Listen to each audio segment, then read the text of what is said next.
Bonjour ou bonsoir, ça dépend du moment dont vous nous suivez. Chers téléspectateurs de Dam TV, la télévision de la victoire, on est très content de vous retrouver dans votre émission intitulée 12-12. It's been a long time, comme le disent les Américains, que l'émission a pris fin pour la première saison. Mais aujourd'hui, on est revenu fort. Fort pourquoi? Pour parler aussi d'une situation qui guette la société. Et oui, si je dis la société, je fais allusion aux femmes. Aux femmes, la femme qui est notre maman, la femme qui est notre sœur, mais la femme souvent violentée. Cause pour laquelle aujourd'hui, on a comme thème les violences faites aux femmes et aux filles, bien sûr. Parce qu'il y a des violences qu'on fait aux femmes, mais il y a des violences aussi qu'on fait aux filles. Cause pour laquelle aujourd'hui, on est là pour discuter de ça. Mbokk yi xarit yi nga xam ne yéen a suivre seen télévision bi nga xam ne moo di Dam TV, la télévision de la victoire.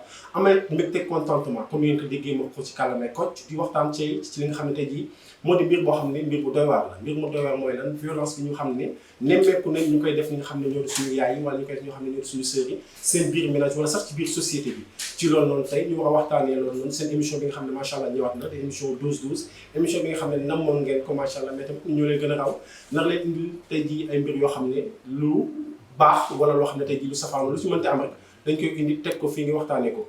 Sur ce, on a comme invité aujourd'hui une dame qui nous vient du Mali en tant que malienne, une petite fille à Soundiata Keita, une descendante à Soundiata Keita, Mariam Sori Keita. On vous passe notre salam en vous laissant le soin de vous présenter.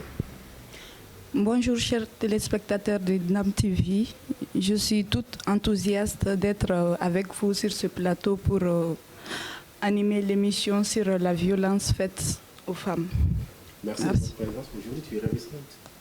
Merci. ci loolu noonu ñu am ki nga xam ne macha allah dañu naan kan santam bi sant koo xam ne la macha allah ku ñëpp sopp la santam bi dañ ne dafa original parce que santam bi macha allah ku ko dégg rek sa xel dem ci gën gi min def ñu kon koo xam ci maman Mouhamad sa sant bi macha allah yàlla na yàlla barkeel sant bi xam naa yàlla barkeel na ko sax mais yàlla nañu si yàlla taax ci barke bi. ñu bàyyi la nga présenté wu présentation bu dul présentation sax mais rek nga cofal gars yi tuuti rek ñëwal ñu xool. Donc voilà, salam alaikum yéen ñi safo di seetaan Dam TV, la télévision de la victoire. Tey ñu am contentement di ànd ak yéen ci seen émission 12-12 et je suis vraiment très contente tey ma fekkee jotaay bi et ça me va vraiment droit au cœur sunu bi. macha allah loolu rafet na leer na macha allah kenn dootu ko waxati mais tey ñu war a waxtaanee tey li nga xam ne bien vrai 12-12 toogoon na ay fan yi nga xam ne arrêté woon nañ li nga xam ne moo doon première saison bi. ñu dem ci deuxième saison bi mais aussi ñu tuddee ko ci li nga xam ne tey jii mooy violence faite aux femmes et aux filles mënoon nañu wax sax aux femmes yem fa mais lu tax ñu ne aux filles parce que dafay tàmbalee ci bas âge.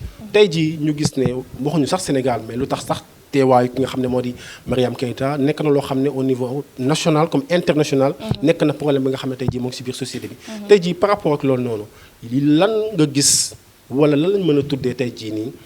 violence yi nga xam ne ñoo ngi koy def xale jigéen ci lan lañ mën a sukkandiku ba nañu lii violence faite aux femmes la violence faite aux filles la. waaw sunu bi vraiment sujet bi je peux dire képp kuy jigéen wala képp koo xam ne yaay nga. doom nga je pense que dina la toucher. parce que vraiment ñu ngi gis. toutes sortes de violences yoo xam ne nit yi ñu ngi koy am.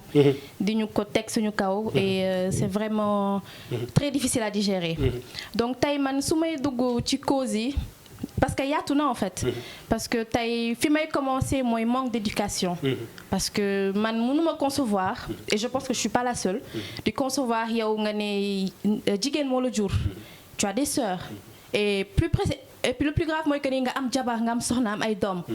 Maintenant tu conçois ngay maltraiter sa jabar ngay maltraiter peut-être jigéen bi nekk ci biti te seetoo sa yaay seetoo sa doom seetoo sa jabar vraiment loolu mooy cause principale bi selon moi mooy manque d'éducation voilà kon ñàkk xam luy valeur nit avant ñoo ñëw sax ci valeur jigéen effectivement parce que tey jigéen vraiment dafa sensible surtout cela le truc en est que nit yi dañuy yaakaar ni jigéen comme ça mais tey une toute petite chose mën nañu mettital wala mu yóbbu ñu ci benn dimension boo xam ne c'est autre chose vraiment donc xam naa après nañ dugg ci les sortes de violence parce que tey du doon violence boo xam ne c'est juste physique comme ça parce que tey jii Mariam donc je me reviens vers vous parce que là on nous dit d'après nos recherches à Oxfam on dit saviez-vous qu'au moins une femme sur 3 subit une forme de violence au cours de sa vie. Cela représente plus d'1 milliard de femmes dans le monde. Selon toi, Qu'est-ce qui influence ces genres de violences chez les femmes? Pour moi, la violence faite aux femmes est principalement basée sur les violences domestiques, les violences, les viols. On a également les mariages forcés, les circoncisions, les... N'est-il pas que souvent la femme, les droits de la femme sont bafoués? N'est-il pas cela?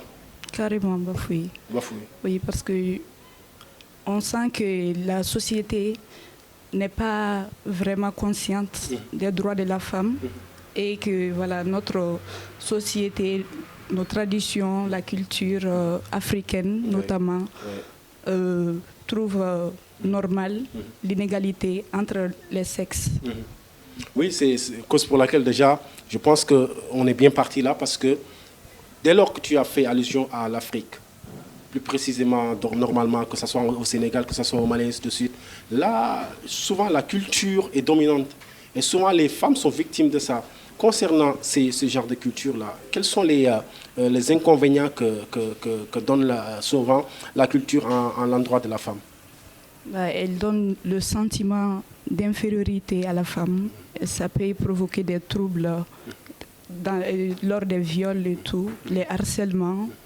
Et la femme, elle peut perdre confiance en elle.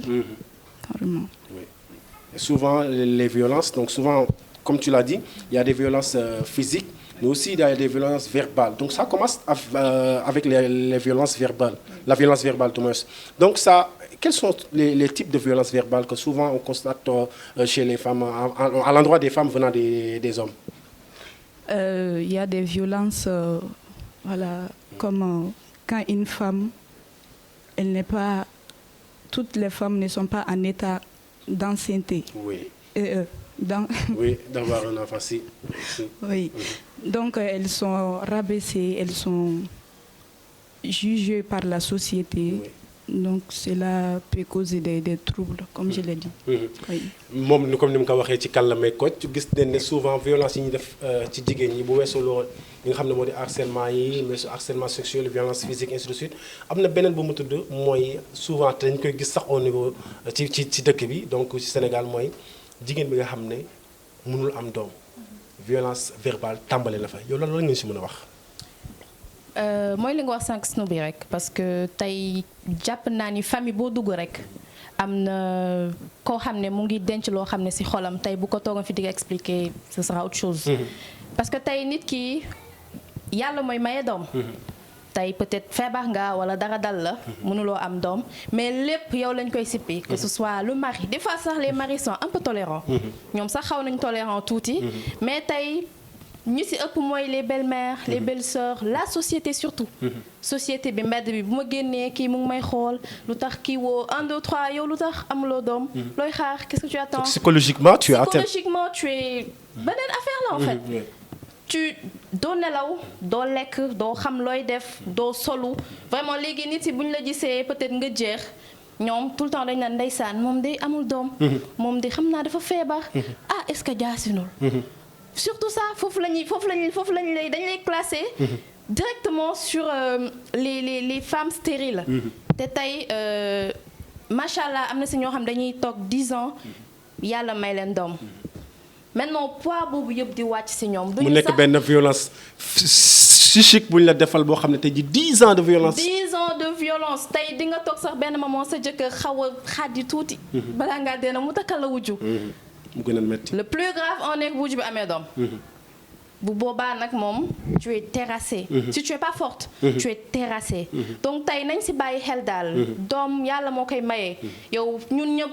bu ñu sañoon dañuy sëy am suñuy doom am suñu conteneur yi doom mais tey li muy may Adama mayu ko Awa li muy may keneen mayu la ko donc yàlla moo koy maye daal vraiment na belle-mère yi bàyyi ci xel jëkkër yi aussi gën a jàpp seen jabar yi gën leen respecter voilà quoi donc stérile moom vraiment buñ ci xuus moom je pense pas que dinañu pare. et je pense que violence pour doy waar la parce que jigéen ñi koy dund ci àdduna bëri na. jigéen ñi koy dund ci Afrique bëri na jigéen ñi koy dund ci Sénégal bëri na. parce que nekk na loo xam ne tey jii amaana bu ñu ci doon def li nga xam ne moo di reportage ñu ngi si gis ñu bëri ñi nga xam ne tey jii ñoo ngi dund type de violence yooyu noonu yi nga xam ne tey jii du sa yaram dañ koy gis yi nga xam ne tey jii nii sa yaram du def doo gaañu doo def dara mais ci à l'intérieur lañ koy gis te dañ ne feebar bi gën a doy waar ci àdduna feebar bi gën a yéeme mooy stress.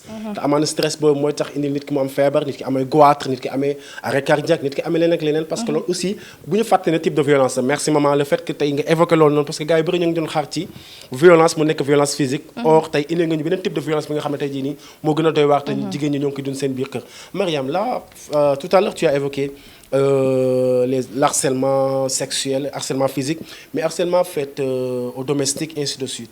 Là, il y a une autre violence qui est fréquente, que souvent les femmes subissent ça, mais aussi c'est à cause des femmes qu'elles subissent cela. L'excision faite aux enfants, là c'est énorme. Absolument. L'excision, ça peut provoquer des infections à la femme qui peuvent l'empêcher voilà, de combler son foyer. Donc ça peut provoquer des conflits avec son mari, ce qui provoque de fortes violences. Donc, oui, parce que là, souvent, chez les... Bon, je vais pas dire d'ethnie, ainsi de suite, mais souvent, on voit que c'est un peu fréquent donc, dans les sous-régions, ainsi de suite, au Mali, que ce soit au Sénégal, ainsi de suite. Oui. Il y a des petites filles, peut-être à l'âge de 5 ans, elles subissent cela. Et selon vous, qu'est-ce qu'il faut faire pour arrêter cela? Pour moi, voilà, la société doit plus prendre en compte les droits de la femme. Oui. Et les femmes doivent pouvoir exprimer leur avis et être libres de leur choix. Être libre de leur choix, mais à 5 ans, on n'est pas encore mature. À 5 ans, donc on est sous les ordres des parents. Et est-ce que là, cet enfant-là a ses droits? Oui, là, on doit laisser l'enfant grandir pour voilà, acquérir ses droits et de là décider de sa vie, de son corps, bien évidemment. Ok. Oui. Ok. Toi, tu es pour que la femme ait tous ses droits donc dès le bas âge. Oui. Est-ce que les enfants... Dès la prise de conscience. Parce que dès la prise de conscience. Les parents sont responsables de l'enfant. Donc les parents doivent prendre en compte les droits de l'enfant. Surtout de la fille, parce que c'est le contexte. Si par contre, la maman ou bien le papa qui doit protéger son enfant, c'est lui qui va l'amener, l'exciser, alors qui va protéger cet enfant? Sûrement par ignorance ou voilà, par honorer nos cultures. Oui, les coutumes. Donc on doit l'amener à la prise de conscience et lui faire part des impacts négatifs que ça a sur la femme. Super ci loolu noonu madame Cissé ñu gis ne jigéen ñi ba ñu waxee sànq li nga génne ci nga xam ne moo di violence bi nga xam ne nit mu ngi koy dund ci xelam ci xolam tey ñu dem ci violence physique tey jii gis nañ jigéen ñi ñu bëri fu mu nekk nii ñu ngi leen di harceler sexuellement que ça soit ñu koy noppaale sax mu ëpp fuuf ñu koy wax parce que suñu société dafa am lu mu bindoo tey bu ñu nee tag nga ne man viol leen ma wala ainsi de suite tey jii nii ba ngay rus sax génne ko parce que da ngay jàpp ne nit yegg na sama kaw donc su ma ko waxee damay wëli sama sutura or après dina la jural yeneen problème tey jii si société bi yan violence lañ fi mën a teg loxo yoo xam ne tey jii gis nañ ne ay nit dund leen ko ñu koy nëbb ba tey mu jural ay loraange. waaw sunu bi mooy li nga wax sànq rek mooy violence sexuelle d'abord parce que tey man il y a même des hommes yoo xam ne dañuy violer des enfants de 3 ans ñooñu man jaruñu sax bàyyi ci dëkk bi ça vaut même pas jaruñu sax ñu leen di téye comme ça maintenant à part la violence sexuelle parce que tey boo nee violence physique sama jëkkër dóor na ma sama mag dóor na ma sama papa dóor na ma sama yaay dóor na ma tey papa ak yaay bu la dóoree ku sañ a wax kenn du wax kuy wax parce que yàgg na fi on peut dire même si noonu la ñuy yaree pourtant il y a d'autres façons d'éduquer ses enfants muy waxtaan ak say doom déjà rek yow nañ la ñeme avant ñuy waxtaan ak yow mais y a des parents yoo xam ne xët-xët la ñu xam sama doom def na lii réel dóor sama doom def na lii yuuxu lu tax nga def lii commencé saaga truc du genre maintenant loolu noonu xale bi day màggaale ak moom te tey la plupart xale yi dóor yaru leen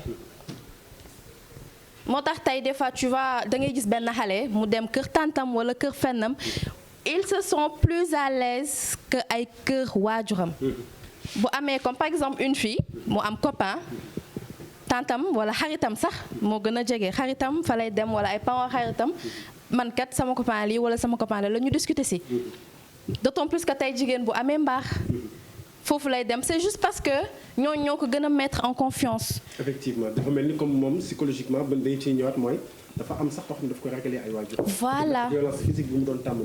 voilà parce que tey boo ñëwee yaay kat non daru sax ngay wax. bu la séenee nga taxaw ak kenn rek wala 19h tapoon tu n'es pas à la maison doo sax ñeme ñibbi parce que xam nga lu la fay xaar et pourtant ñoom dañu yaakaar ne loolu mooy yar xale yi dañu yaakaar ne loolu mooy tax dañu foog ne xale bu la ragalee rek jeex na alors que si loolu mooy danger bi xale waru la ragal daf la war a ñeme di la wax papa maman lii kat la am wala peut-être entre filles sa yaay ak doom. te loolu danger lu tax mu nekk danger mooy xale bu ragalee waajuram benn. sunu bi saay nekk ci wet bi buy yaxataan day mel ni fu mu nekk nii xale bi du ko ñëwee sax dem wax papam wala yaay parce que tey jii mën naa jàpp ne permettre ko lu tax tey jii nii mayoo ko fit wala amuloo ko benn sax kanam ibbiwoo ko lu tax tey jii moom mu war a mën a ñëw ne la papa kat tonton saay bele moom mooy ñëw di ma attouché wala ainsi de suite donc loolu noonu aussi pour moi loo importance que xale yi tamit tey jii seen i waajur ñemaloo leen seen i bopp tey jii ba tey lu xam ne war na leen mën a dal tey tamit mën naa jàpp ne am na parents yu bëri ñoo ko yóbbu seen parce que man gis naa seen exemple koo xam ne tey bañ koy violenté kii waajur mu ko violenté toog na ay at yi nga xam ne mënu ko wax ay waajuram lu tax parce que ragal na ko wax waajuram tey jii peut-être société bi ni ñu koy gisee mooy dañ na ma booy bi kii nañ ko ba pare après anyway mooy noonu donc il a fallu que nga xamante moom ay at mu toog a ñëw mu soog laa expliquer situation bi nga soog a wax ne dama nga am courage wax say parents lii ak lii mu dem wax parents soog ko kii mais après dafa am loo xam ne tey jii mu ngi koy jural xale bi te pourtant ba mu nekk bañ ko di defee loolu boo na mën a dem ci tàng bi wax ay waajuram ñu rek ko te pourtant kooku noonu moo ngi doon continuer di ko harceler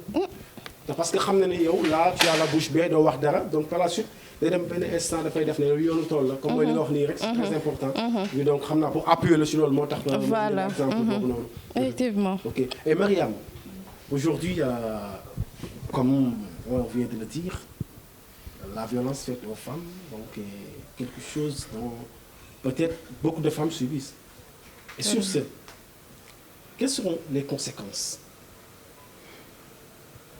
Quelles sont les conséquences? Une femme qui subit ces violences-là, quelles sont les conséquences qu'elle va subir?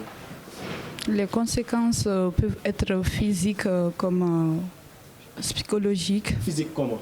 Physique parce que ça peut empêcher la femme d'avoir des rapports intimes. Oui. D'avoir du plaisir oui, dans ses rapports intimes. Oui, dans sa foyer. Ça peut la troubler et voilà, ça peut l'attendre vers autre chose. Ça peut la faire détester le mariage. Voilà, ça peut la faire détester surtout les hommes.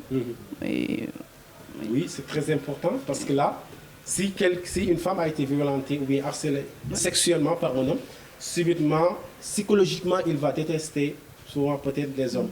Et ce qui va la pousser à s'orienter vers d'autres, je ne vais pas dire, mais aussi ce sont les conséquences. Et aussi, ça, ce sont les conséquences physiques. Les conséquences psychologiques aussi, ça fait partie des conséquences psychologiques. Et sur ce, qu'est-ce qu'on doit faire si la femme déjà a été violentée sexuellement ou bien harcelée physiquement, harcèlement sexuel, ou bien violentée physiquement? Peut-être où est-ce que la femme doit se réfugier? A-t-elle refuge, cette femme-là? Oui, elle peut suivre des thérapies. Peut être, voilà, surtout l'accompagnement de la famille est très important. Parce que très généralement, c'est un tabou de parler de ce sujet dans notre société. Ça fait que la femme, elle est soumise.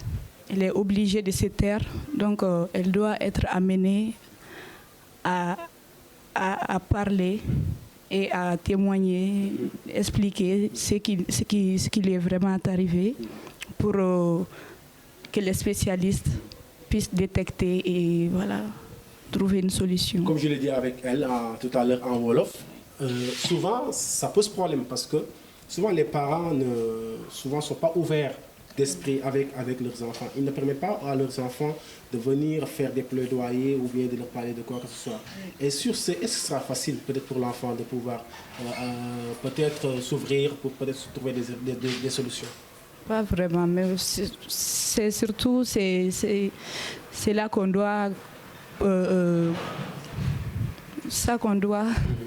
convoquer, et parce que les parents doivent appuyer leurs enfants, les accompagner à surmonter leurs troubles mentaux et physiques. Du coup, selon moi, on doit vraiment réviser notre culture, nos traditions, pour nettoyer ce qui font défaut. Oui, carrément. C'est très important parce que souvent suñu aada cosaan dañ naan xale yenn wax yi xale du ko wax. Mais xale bu waxul yenn wax yi ab benn mag di ko jéem a def yenn defe nii, je pense qu'il est temps xale yi ñu bàyyi leen ñu exprimer wu. wax li nga xam ne tey jii nii moo leen metti, mais aussi wax li nga xam ne tey jii nii moo leen di war a gaañ. Parce que xale doo bàyyi ba mu gaañu ba pare nga ne ko waroon nga ma ko wax. Mais da nga naan kan balaa ngaa gaañu wax ma. Donc ci wax moo boobu noonu mutisme boobu ñu gis ne tey jii femmes yi nga xam ne ñoo ngi koy dund, jigéen ñi koy dund, xale yi koy dund tey jii nii moo leen jural tey jii nii maanaam jigéen ñu bëri fu mu nekk dañu am ay trouble ci trouble yooyu noonu tey jii nii lan mooy solution bi selon vous pour que loolu mën a dakk? Déjà, en premier lieu, ce sera l'ouverture des parents, qui soient ñu gën a présents ci seeni vie wu doom. ñu am seetlu aussi parce que y a des parents yoo xam ne moom duñu gis duñu dégg, mais tey sa doom je pense que bu ko dara dalee bu la rombee am peut-être nu mu doxalee wala am nu mu def, tu war nga xam ne kii am na lu xew. nga jël sa doom ànd ak moom ba hôpital, lu ci mënti am aussi nga ànd ak moom ba police. Donc en deuxième lieu sunu bi il faut que aussi que les femmes savent dénoncer bu ñu ragal, parce que tey gis nañ fi mouvement yu bëri yoo xam ne ñu ngi xeex di ànd ak jigéen ñi. Donc juste ça loolu rek force la pour que tey bu ñu amee dara loo xam ne metti na leen wala ñu gis dara loo xam ne kat c'est pas normal, nañu am audace, nañu ñemee ñu sol seen dàll takk seen sër dem ba fu ñu war a dem et qu'ils dénoncent ñi nga xam ne ñoo leen di topp di leen traumatiser di leen teg ay métital. Voilà, donc déjà il faut que loolu que jigéen ñi xam ko, que bu ñu ragal aller dénoncer ces gens. nañu xam ne y a nous sommes tous des femmes, nous sommes toutes des femmes. tey koo ci laal rek laal nga morom bi, donc ñun ñëpp dinañ ànd xeex, voilà, dindi fi violence bi nga xam ne vraiment mu ngi bëgg ëpp loxo. Voilà. ci loolu noonu je pense que dina xaw a métti parce que tey jii nii boo xoolee comme déjà Mariam ni mu ko évoqué léegi nii nos coutumes souvent il y a beaucoup d'ethnies parce que Sénégal il y a beaucoup d'ethnies. Donc souvent dañuy indexé yenn ethnies yi tey yi ñoom ñooy def yooyu noonu. Or boo duggee seen biir ñu ne non déjà yaa ngi indi affaire tubaab yaa ngi indi affaire ainsi de suite. Or fait yooyu noonu baaxul, mais tey jii nii est-ce que tamit dina yomb tey parce que bu ñu waxee violence faite aux femmes rek peut-être mën nañ bañ a yem ci ki nga xam ne dañ ko violé. mën nañ bañ a yem ci ki nga xam ne dañ ko defal ay attouchement, mën nañ bañ a yem ci domestique bi. Mais ci suuf xale yi nga xam ne tey ñu ngi leen di exciser. mu nekk loo xam ne lu doy waar la, loo xam ne ñu bëri fu mu nekk boo duggee ci hôpitaux yi xoolee gynécologue yi ñoo ngi am ay patients yu bëri parce que lu ko waral mooy excision bi leen di def noonu. Tamit est-ce que tamit jotul tey ñu wax ñi nga xam ne tey ñooy def yooyu noonu parce que depuis ay at moom fi ba léegi gars yi ñoo ngi koy def ci suuf. Parce que des fois quand booy wax ci sujet bi sax y a certaines personnes qui disent non loolu amatul loolu kañ lañ ko gëj a dégg, alors que ça existe toujours. mu ngi am ba tey mooy li nga wax sànq rek ñu ngi koy def ci suuf. Ils pensent que dañuy protéger xale yi et c'est le contraire. Tey notre malienne comme elle l'a dit, comme ni mu ko waxee conséquences yi muy indi dafa bari ci xale bi. pas déjà bi mu nekkee xale douleur boobu rek. Man douleur boobu rek c'est du loo xam ne mën nga ko expliquer si ab tout tànk. Maintenant c'est aux parents, c'est une coutume là maintenant, je veux pas indexer, c'est une coutume là certes, mais ça ne les arrange pas, ça n'arrange pas les femmes.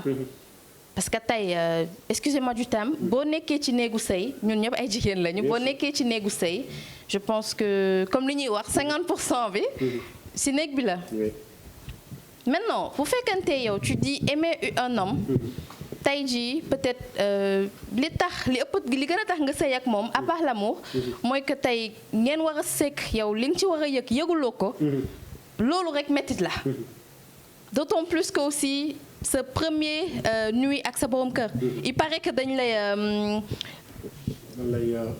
dañ koy dindiwaat. voilà il paraît que dañ lay dindiwaat léegi imagine yow ñu dindiwaat ko après aussi nga war a sekk ak sa jëkkër vraiment loolu parents yi bu ñu ko xalaatee rek nga jur sa doom je me dis que juste pour ça nañ ko éviter maintenant c'est leur culture c'est leur coutume ñoom ñoo xam clairement lu tax ñu di ko def mais nous en tant que femmes et en voyant nos sœurs souffrir de cela ñuy gis suñuy rakk ak suñuy mag ñuy souffrir ci loolu noonu on compatit te tey bu ñu sañoon kat loolu ñu vraiment ñu gën ko xoolaat aussi ONG yi gën a dugg ci village yi def yooyu vraiment ñu xool daal quel genre de solution lañ ci mën a teg. oui parce que déjà exiger une fille c'est bafouer ses droits. parce que tey ki nga xam ne mooy sa doom wala ku mu mënti doon na nekk sax sa doom. mais nga jël. exiger ko tooñ nga ko parce que du lu ko neex de un excision bi neexul de deux yaa ngi koy xañ loo nga xam ne tey jii nii ku nekk amaana jàpp nga ne yàlla moo ñu bindee noonu bu weesoo loolu tey jii nii yaa ngi koy indil ay yi nga xam ne tey mooy ay jàngoro ay loraange yi nga xam ne tey jii nii ci loolu acte boobu nga def rek parce que lan jàpp nga ne aada ak cosaan la moo ngi koy lor donc ci loolu noonu je pense que déjà ñu ngi clore leen suñu débat parce que tey jii macha allah je pense que bu ñu si nekkoon di wax dañ si wax ba sonn te bu boobaa duñu jeexal donc juste dañuy def dernier tour de table donc Myriam on vous remercie d'avoir accepté notre invitation et je pense que nous allons continuer ensemble de cheminer donc dans l'émission 12-12 peut-être après ce sera plus vaste d'avoir des invités inchallah et sur ce on vous remercie et on vous laisse le soin de dire vos derniers mots et s'il y a lieu de remercier quelqu'un que vous le faites. Alors je fais appel aux femmes de sortir dans le silence et à la société de revoir, de réviser nos traditions et coutumes et mettre la femme dans son droit. Merci. Je remercie voilà, les téléspectateurs et surtout voilà, mes parents, la famille. Depuis Mali. Oui, des Maliens. Oui, petite fille à Soundiata Keita. C'est ça. Ok, merci. Donc, nous remercions comme Boubar. Nous connaissons Madame Cissé, Maman Mohamed, machallah. Elle n'est juste pas présentatrice, elle est aussi la gestionnaire de DAB TV, la télévision de la victoire. Machallah, maman, content de nous parce que Disney n'est fini. Déjà, nous sommes nous avons ce mot de la fin. Vous faites qu'elle nous remercier aussi. Vous faites qu'elle nous donne message que nous avons. Voilà, merci Sounoubi. Donc, ben message rek la ci tek et comme la Malienne l'a dit, vraiment nañu ànd ñun ñëpp takku xeex violence bi nga xam ne ñu ngi koy teg ci kaw jigéen ñi que nga nekk xale que nga nekk mag on est ñun ñëpp ay jigéen lañu ay soxna lañu ay jabar lañu ay rakk lañu ay mag lañu donc vous n'êtes pas seuls, nous ne sommes pas seuls am na ñu ñuy aider am na ñoo xam ne ñu ngi nekk ci suñu ginnaaw vraiment duñu accompagner donc n'ayons pas peur. bu ñu ragal bu ñu tiit voilà donc puisqu'on parle de la femme je fais un coucou à ma maman voilà sama yaay maa ngi lay ziar di la remercier pour nee nañ saabu du fóot boppam sax mais l'éducation boo xam ne jox nga ñu ko et je fais un coucou aussi à mes sœurs à mes petites sœurs voilà donc ñun moom je pense que nous sommes une famille mais aussi ay xarit lañu avant tout voilà donc merci Sounoubi merci la Malienne et merci à Ndam TV et à nos chers internautes. Donc à la prochaine Inch'Allah. À la prochaine Inch'Allah, mais pas pour moi parce que là je suis là pour donner de l'information et l'information les infos de la semaine Gorgui Wade dit on dit octroi un carrefour digne de son nom à la population de Keur Massar xam naa après di ngeen ko am léegi on dit nekk ku nga xam ne macha allah dafay mën naa ne nitu monument la moom sax monument la moo tax chaque instant fu mu dem fu nekk day teg monument donc Gorgui Wade ñu gën koo xam ci on dit moom macha allah. fu nekk moo fay may ay li nga xam ne tey jii mooy ay monument dafa carrefour pour mu rafet xam naa après élément boobu noonu suñu réalisateur bi di Saliou Ndiaye dina leen ko dégtal ci loolu noonu aussi coupe du monde 2022 macha allah ñu nekk ci préparation yi ñi nga xam ne tey jii mooy ASC Lebougui nekkoon macha allah ñoo xam ne tey jii nii dañ nekkoon à Rufisque def ambiance nekk ci nawetaan yi di supporter duñ def violence nekk ñoo xam ne aussi ay mën naa wax exemple leen ci côté show ci côté supporter donc ñoom aussi ñu def seen préparation war a dem fi nga xamante jii nii moo di Qatar war a supporter li nga xamante jii di moo di loolu aussi le président octroie une forte somme d'argent aux supporters reçus par Ibou Gueye donc voilà donc macha allah Omar Meng macha allah lu mu def rafet na donc loolu yëpp ñu xam ne Tëngéej la ñu xam ne Sénégal la ñu xam ne tey jii pour dem fi nga xam ne moo di Qatar la jëlee li nga xam ne moo di coupe du monde bi ci loolu noonu ñu ngi leen di remercier bu baax di remercier suñu techniciens yi di ko njëkkee ci ki nga xam ne moo di jigéen bu mën góor ñu gën koo xam ci Mané borom Thiawlène Mané si ñu ngi remercier bu baax a baax di remercier ki nga xam ne tey jii di moo di Karim le grand l'infatigable di remercier Saloum Meng nekkoon ci xarala yi ci beneen caméra bi remercier aussi ki nga xam ne mooy l'infatigable mon ami mon frère celui nga xam ne tey jii liggéey kese la xam liggéey la gëm aussi am respect xam lu mu bëgg xam lu muy def ñu gën koo xam ci Saliou Ndiaye macha allah Saliou Ndiaye kon koo xam c'est Zalzé borom Ndam TV le grand directeur de Ndam TV ñu ziar ko bu baax a baax di ziar aussi waa Agel di jaarale nuyoo ci ki nga xam ne tey jii di moo di Fatima Agel di ko ziar bu baax di nuyu aussi suñu partenaires yi waa Sulu Étude Sénégal macha allah Sulu Étude international nekk suñu partenaire officiel di leen ziar bu baax dina jox rendez-vous seen beneen émission 12-12 si la portez-vous bien et merci beaucoup jaa ngeen jëf one love et stop aux violences faites aux femmes.